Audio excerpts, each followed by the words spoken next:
Images of unmasked protesters and businesses reopening could easily send the message that the coronavirus is weakening. But the numbers tell a very different story. Cases in the U.S. have surpassed 2 million, and the curve is not flattening in much of the country. Erica Hill has the story.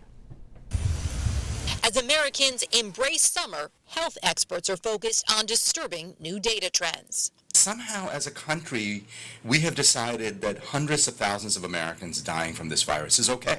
And that is unbelievable to me. New modeling forecasts nearly 170,000 COVID-19 related deaths in the U.S. by October 1st. In Arizona, nearly 80% of the state's ICU beds are now in use. It's one of at least a dozen states seeing a spike in coronavirus-related hospitalizations. I think that a critical shortage of ICU beds is absolutely the nightmare scenario. That was the whole reason we were emphasizing about flattening the curve. In some of the first states to reopen, the curve is not flattening.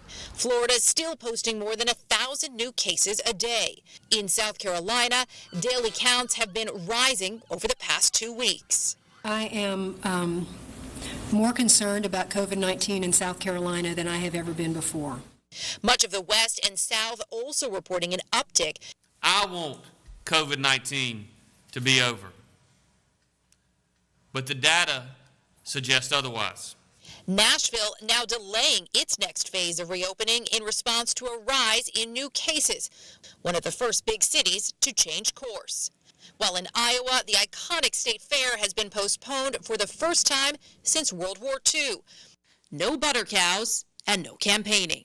Oh, wow. New research from the UK boosting the case for wearing a mask, noting widespread use could help avoid a second wave. And it's consistent with several other studies, which essentially show that if you've got the majority of people wearing masks, the virus really has no place to go. And in Chicago, a medical first, a successful double lung transplant for a woman in her 20s whose lungs were damaged by the virus. Yesterday, she smiled and told me just one sentence. She said, "Doc, thank you for not giving up on me." As healthcare providers, there's nothing more gratifying to hear